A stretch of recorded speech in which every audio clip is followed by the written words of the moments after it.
Selon les résultats officiels, le président sortant Denis Sassou Nguesso a remporté les élections présidentielles congolaises du 20 mars dernier dès le premier tour avec 60,39% des voix.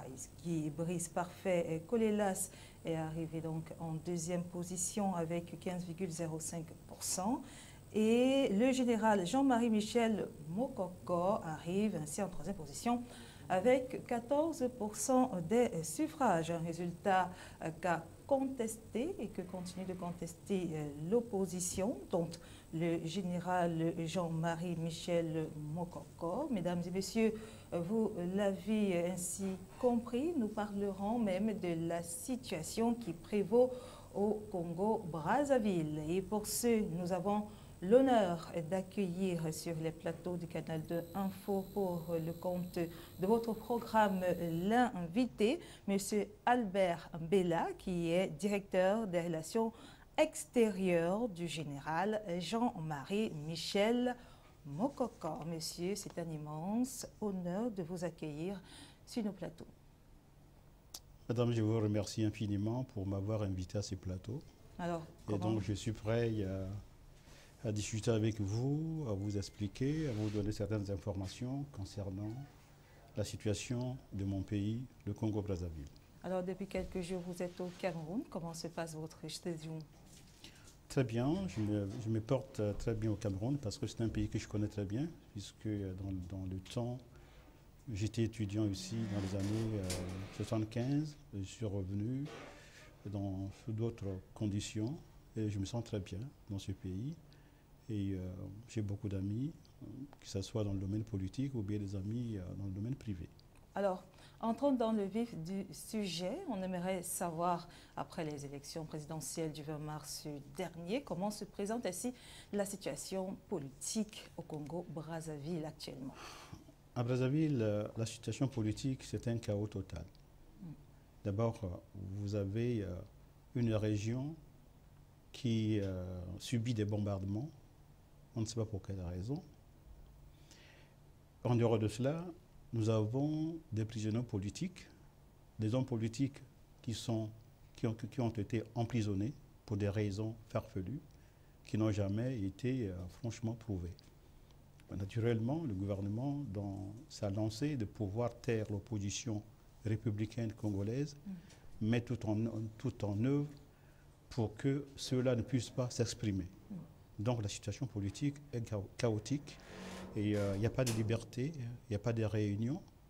Bon, certes, il y a certains opposants qui peuvent tenir des réunions, mais ce sont des opposants qui sont désignés par le système en place. Donc ceux qui ont dit non à l'élection volée de mars 2016 ont été franchement identifiés, surveillés à la loupe. Beaucoup sont en prison. Actuellement, je crois qu'il y a plus de 130 Congolais, politiciens, qui ont été emprisonnés sans raison valable. Sans compter ceux qui sont portés disparus, ceux qui sont morts, ceux qu'on ne sait pas, et qui ont eu beaucoup de dégâts, des dégâts corporels. Alors, face à cette situation, la communauté internationale n'a pas dit un mot? Certes, nous comptions à un certain moment sur la communauté internationale, mais celle-ci un peu laxiste. Mais on continue toujours à croire que la communauté internationale devrait réagir au vu des informations qu'on leur apporte au jour le jour. Donc, d'abord, nous comptons d'abord sur notre propre force. Même si le combat est très difficile, étant donné qu'on n'a pas de moyens comme le système en possède, puisqu'ils ont toute la poche, tous les moyens de Congo dans leur poche, ils en font tout ce qu'ils veulent. Donc la situation pour nous est très difficile. Mais nous avons toujours espoir que les choses vont changer. Alors, parlons justement de ces élections présidentielles qui se sont passées le 20 mars dernier, et après donc la réélection du président sortant, Denis Sassou Nguesso. Eh bien, l'opposition a fait des réclamations, et justement, au sorti de ces réclamations, il faudrait ici souligner que le général Jean-Marie Michel Moukoko a été ainsi inculpé et détenu depuis mi-juin pour, l'on a dit, pour atteinte à la sécurité intérieure de l'État. Quel a été votre regard porté à cet instant? Oui, tout ça, ce sont des affabulations. Le général Jean-Marie Michel Moukoko, c'est un homme de paix qui n'a jamais voulu porter les armes pour prendre le pouvoir. Le général, c'est un monsieur honnête, un citoyen congolais qui pense que pour trouver des solutions dans notre pays, la voie démocratique, la voie électorale, c'est la meilleure. Il ne pouvait pas se permettre de monter un coup que ce soit. Mais cette affaire a été montée de toutes pièces par la DGST parce qu'il fallait qu'on trouve des chefs d'accusation qui peuvent les amener à les condamner demain. C'est le cas d'un compatriote que nous appelons, qui est en prison, qu'on appelle Paul Makaya. Il est dans cette situation et le chef d'accusation pour lequel il a été condamné, le dossier est vide, il n'y a rien. Et Jean-Marie Michel Moukoko n'est pas le seul. Il y en a d'autres qui sont encore là pour des raisons imaginaires. Mais tout simplement, puisque se disent que le Congo leur appartient, ils n'ont de compte à rendre à personne, donc ils peuvent, en toute impunité, condamner, emprisonner des gens, et puis leur dire des choses qu'ils n'ont jamais tenues, qu'ils n'ont jamais faites. Donc pour nous, la situation reste très difficile, mais nous gardons toujours l'espoir. Alors, concernant donc ces prisonniers politiques, ils sont une centaine, nous le rappelons, au Congo-Brazzaville. Nous aimerions bien savoir comment est-ce que ces prisonniers politiques-là sont traités dans votre pays. Un prisonnier politique, il est considéré d'abord pas comme un citoyen. Il est considéré comme une personne qui n'a pas droit à la vie. Une personne qui ne peut pas avoir le minimum vital qui peut être donné à tout citoyen dans un pays civilisé. Nos prisonniers politiques, ils souffrent. Le cas de Jean Moukoko, il dort par terre. Il ne reçoit personne. Même dans des grands pays, il y a eu des gens qui ont commis des crimes suffisamment graves, mais ceux-là ont eu quand même un traitement civilisé. Mais dans le cas du Congo, la situation est dramatique parce qu'on accuse quelqu'un pour des troubles éventuellement imaginés et qui ne peut pas, on ne peut pas le prouver. Et il est détenu, il est dans un endroit où il n'a pas droit il n'a pas droit de recevoir la famille, si ce n'est que son cuisinier qui va de temps en temps lui apporter à manger. En dehors de ça, il n'a pas de contact. Même pas avec son épouse?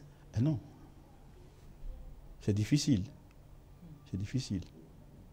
Donc vous comprendrez que en venant ici, nous essayons un peu d'expliquer, de contacter les gens de bonne volonté pour qu'ils prennent position pour le cas de Jean-Marie Michel Moukoko à Brazzaville, qu'il est en danger. Parce que, vous savez, la vie d'une personne ne tient qu'à un fil. Et lorsqu'on voit bien, l'une des raisons, le chef de l'État lui aurait demandé de reconnaître sa victoire. Bon, s'il a été reconnu comme comme gagnant des élections présidentielles, c'est le peuple semble-t-il, qu'il a reconnu. Mais pourquoi demande-t-on au général Mokoko pour qu'il puisse reconnaître la victoire de Sassou Nguesso? Non, il n'y a pas de raison pour nous. C'est une victoire arrachée, on pourrait le dire ainsi. C'est une victoire volée, une victoire qu'il n'a jamais gagnée. Bon, nous tous, tout le monde sait qu'il a eu uniquement 8%. Wow. Et même là, le 8%, on est très généreux.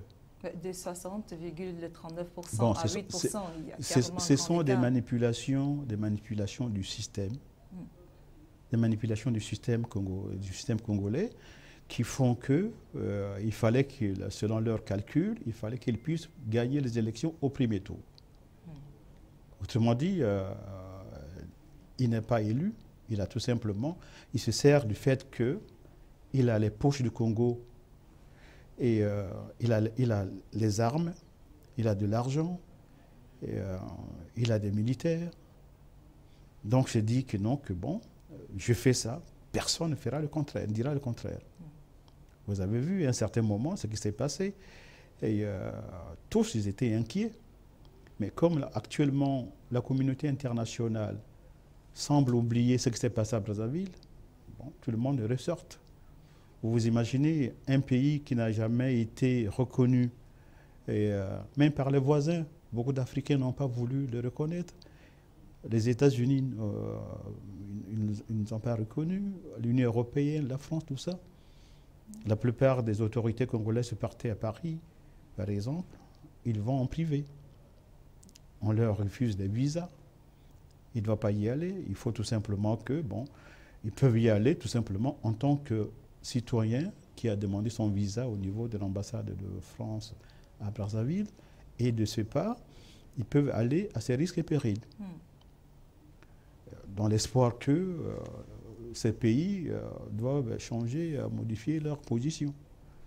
Mais la situation reste dramatique. Économiquement, n'en parlons pas. Il y a des ruptures, il y a des fermetures de sociétés.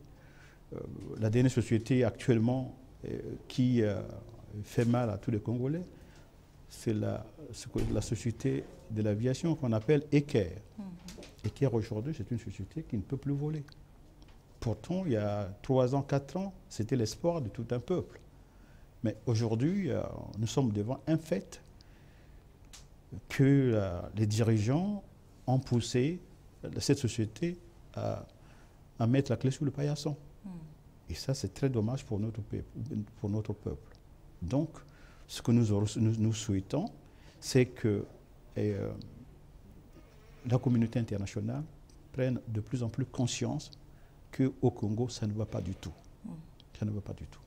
La situation est chaotique, que ce soit économiquement, politiquement, culturellement. Alors, l'appel est donc lancé à la communauté internationale de voir plus clair sur la situation politique, économique même, voire même humanitaire du Congo-Brazzaville. Alors, vous êtes de passage au Cameroun. On aimerait bien savoir s'il s'agit pour la CAN féminine 2016 qui se déroule présentement, ou alors qui a commencé depuis samedi dernier. Est-ce pour la CAN que vous êtes au Cameroun?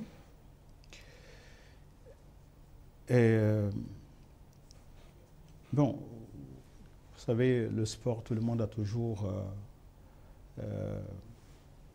un regard attentif lorsqu'il s'agit d'un sport aussi intéressant. Même si la CAN pour les dames n'a pas le même engouement qu'il s'agit des hommes. Mais tout au moins, c'est assez intéressant. Et je suis les images, c'est vrai, je suis les images, c'est très bien. Et vous savez, par rapport à ça, je reviens sur le Congo parce que c'est un sujet préoccupant pour beaucoup de monde. Lorsque je suis les images de la CAN au Cameroun, je vois le stade, c'est un beau stade, mais ça me fait revenir un peu en arrière lorsque le Congo a organisé les Jeux africains, les derniers Jeux africains, dans un stade assez impressionnant. Aujourd'hui, bon, ce sont des réalisations que le chef de l'État du Congo s'en est a pris comme ses exploits. Mais ces installations ont été faites uniquement dans le but d'impressionner les gens pour qu'ils demeurent au pouvoir. Aujourd'hui, allez-y là-bas, qu'est-ce que ça se passe? Qu'est-ce que nous avons comme programme pour qu'on puisse continuer à utiliser ce matériel? Non, il est en train de s'abîmer. Bientôt, on vous dira que non, on va fermer tout ça. Parce qu'il n'y a rien qui se fait jusqu'à présent. Puisque l'activité sportive, actuellement au Congo, tout est mort pratiquement. Même si, au niveau des masses médias du pays, tout est fait, tout est dit, on ne sait que mentir à tout le monde. Que ça va très bien, ça va très bien. Même la vraie population ne connaît pas la réalité de ce qui se passe dans notre pays.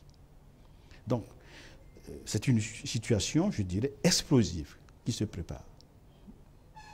Mais malgré cela, est-ce que vous êtes prêt à l'ouverture d'un certain dialogue? Oui, ça a été le dialogue et nous le souhaitons franchement de tous nos voeux.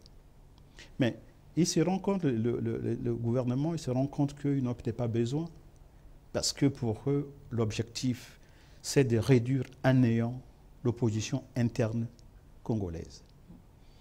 Nous avons demandé qu'il puisse y avoir un dialogue, mais pas un dialogue organisé par le système. S'ils acceptent un dialogue à l'intérieur du Congo, ils vont choisir qui doit venir au dialogue, ce qui n'est pas normal. Nous souhaitons qu'il puisse y avoir un dialogue inclusif, organisé par la communauté internationale. De préférence dans un pays européen comme la Suisse, parce que c'est là où tout se passe d'une façon objective. Mais s'il faut que ce dialogue se tienne dans certains pays en Afrique, nous savons bien des gens de relations que le président de Faïd Sassou peut avoir avec ses homologues. Nous savons comment ça se passe. C'est pour cela que nous ne voulons pas de dialogue inclusif en Afrique. Ce serait souhaitable qu'il se tienne en Europe. Donc voilà, c'est ça ce que nous espérons actuellement. Voilà qui est dit par le président, il faudrait le rappeler. Vous êtes le président du Forum citoyen pour la paix et la concorde, une association citoyenne à but non lucratif pour la consolidation de la paix et l'émergence du Congo. Ici, on peut comprendre que vous êtes sur la voie d'une certaine pacification. Oui, le FOSIPAC, pour nous, c'est une association, effectivement, c'est pour nous une association que nous avons mise en place dans le cadre de contribuer aux solutions de notre pays. Nous pensions que le dialogue, c'est un élément essentiel pour que tous les Congolais puissent se parler entre eux. Mais le dialogue, pour avoir un dialogue, il faut que vous soyez 2 ou 3 ou 4. Mais si la personne principale qui organise le dialogue n'en veut pas, ça pose problème. Vous savez, toute la classe politique aujourd'hui congolaise cherche le dialogue. Mais si le président de Faïd ne veut pas ce dialogue, bon, on ne peut pas le lui imposer. Mais si la communauté internationale peut aussi jouer là-dessus, c'est aussi notre rôle et notre devoir d'essayer un peu d'expliquer auprès de certains responsables de la communauté internationale pour dire non, traiter avec le Congo, ce n'est pas normal. Il faudrait que les responsables de fait congolais aujourd'hui, il faudrait que ceux-là acceptent de dialoguer avec l'ensemble de la population, avec l'ensemble des institutions, des partis politiques, pour trouver une solution viable. Sinon, c'est une fuite en avant que nous sommes en train de vivre. Parce que c'est ce qui se passe. Il faut bâillonner, il faut plutôt faire taire l'opposition interne actuellement à Brazzaville. Vous savez, que ce soit Claudine Mounari, que ce soit Miarassa, que ce soit Kifusia, que ce soit Boao, tous ces responsables sont surveillés à la loupe. Ils ne peuvent pas se réunir. Ils ne peuvent pas se réunir. Devant leur maison, soit on va installer fortuitement des petits bistrots ou bien des call box pour uniquement suivre qu'est-ce que les gens qui sont là pour leur rendre visite, qui viennent pour leur rendre visite.